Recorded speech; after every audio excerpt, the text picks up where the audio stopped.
go to airports in the United States of America, every time they say, "You stand over there." At its peak, Duck Dynasty pulled 11.8 million viewers a week.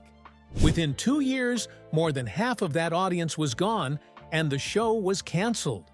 Most people blamed the GQ interview, the controversy, the suspension, but that is the easy explanation. So why did one of the most watched shows in cable history collapse so quickly? Join us as we get into the real story behind why Duck Dynasty ended and what it means that the whole thing is starting over again. The most successful show that was never quite real. Long before A and E arrived with cameras, the Robertson family had already built a genuinely successful business. Duck Commander, based in rural Louisiana, manufactured duck calls and hunting gear, and it had made the family wealthy. Phil Robertson had started it. His sons had grown it. By the time television came into the picture, the Robertsons were not an ordinary family stumbling into fame. They were experienced business people who understood how to package and sell a product. The show just became their largest one. Duck Dynasty launched in 2012, and within 2 seasons, it was a cultural phenomenon.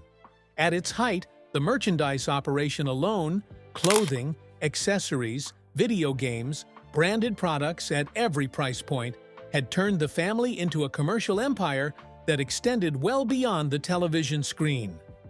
Viewers tuned in each week for the family dinners, the duck hunts, the arguments, the moments of prayer around the table. The show had a warmth to it that felt genuine, and audiences responded to that in enormous numbers. What most of those viewers did not fully register at the time was that very little of what they were watching had happened spontaneously. The situations were planned. Storylines were developed before filming began. Conflicts were shaped and refined in the editing room. The Season 11 premiere was a clear illustration of how the formula worked. One episode that night followed Uncle Si, convinced he had caught bird flu, while another revolved around a family treasure hunt Phil had organized. Both were warm, funny, and completely constructed. In one of those scenes, Phil looked at Si and told him that nothing he was watching on television was real. He was referring to the film Air Bud, which Si had been defending as a classic. But the line described the show around it just as accurately. The Robertsons themselves were open about this. They used the phrase guided reality to describe what Duck Dynasty actually was, and they said it without embarrassment. That phrase showed exactly where the family stood. They understood the distinction between their television lives and their actual ones. The show was a carefully shaped portrait of who they were, real enough to feel authentic, controlled enough to stay watchable. Critics at the time drew a comparison to Downton Abbey, which seems odd on the surface, but made sense on closer examination. Both shows worked because they pulled audiences into a self-contained world with its own warmth, its own rhythm, and its own clear sense of right and wrong. Viewers did not just watch those shows, they settled into them.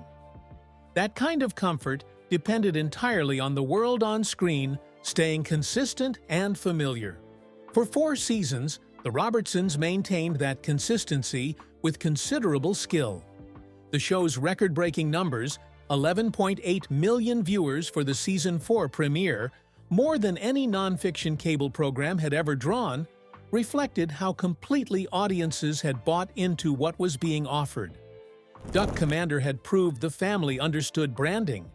Duck Dynasty proved they could apply it at scale. What the audience had not yet been asked to consider was exactly who they were watching and why. The audience trusted the Robertsons completely, but what were they actually getting comfortable with? The real reason 11 million people tuned in every week.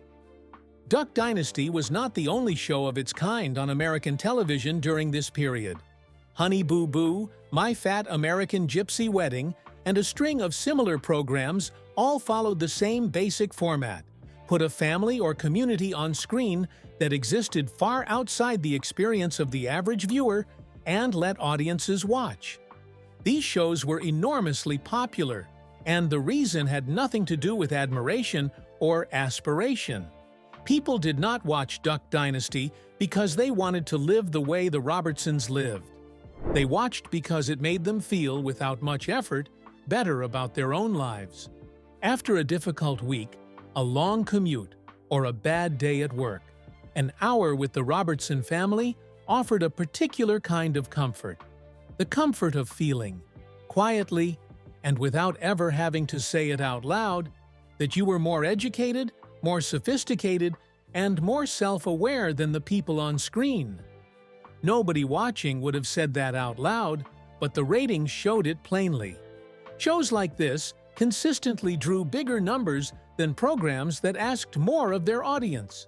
Keeping viewers at a safe remove from the subject was the product itself. One writer at the time described the Robertson family as a redneck version of the Kardashians, famous for being watched, profitable for being underestimated. The Kardashians built a brand on audiences feeling superior to their excess. The Robertsons built one on audiences feeling superior to their simplicity. In both cases, the show's engine ran on the gap between viewer and subject, and both families understood that gap well enough to sustain it across multiple seasons. A&E understood it too. So did the production team. The cameras stayed on the treasure hunts and the bird flu jokes, not on anything that would complicate the picture. Phil's views on faith, guns, and traditional values were woven into the show as local color, interesting enough to give the family texture, but never foregrounded in a way that forced the audience to take them seriously. Phil was the lovable, eccentric patriarch whose strong opinions were part of his charm.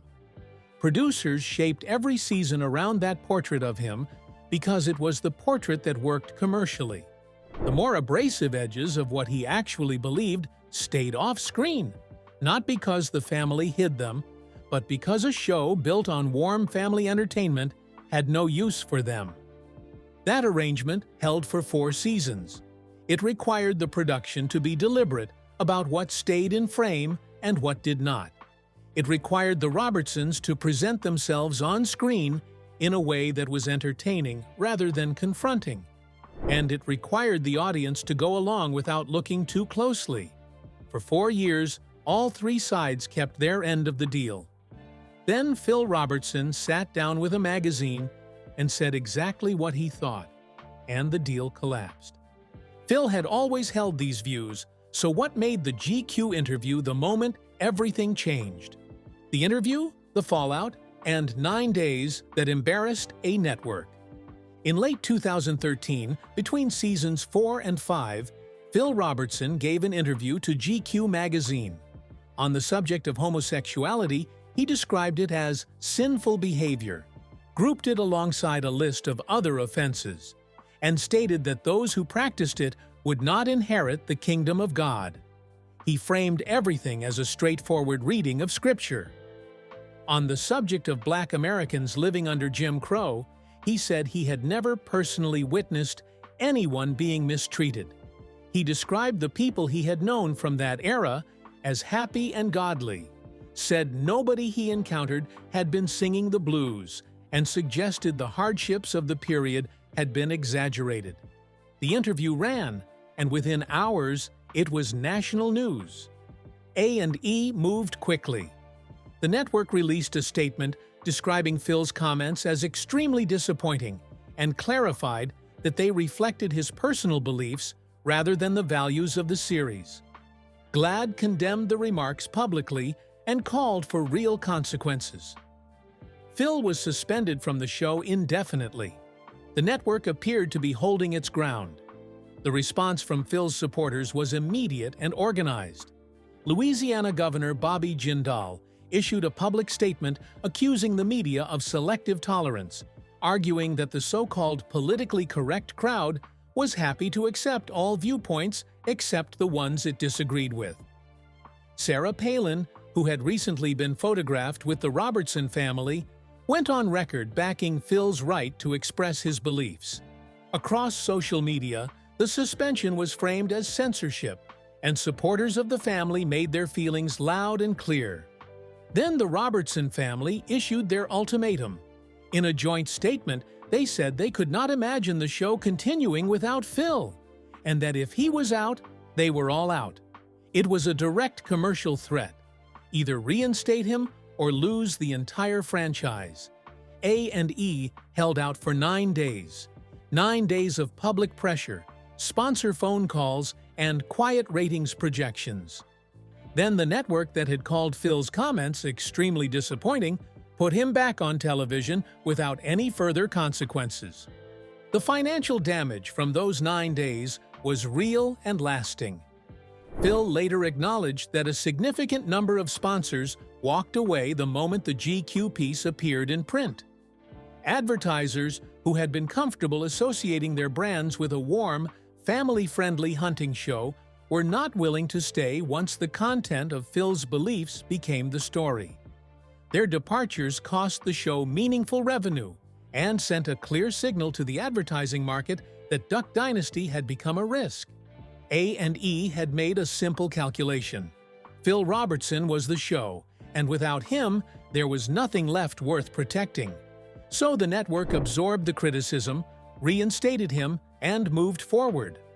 The loyal core of the fan base, viewers who had always known who Phil was and had never found it troubling, rallied loudly behind the family and gave the network enough cover to reverse course.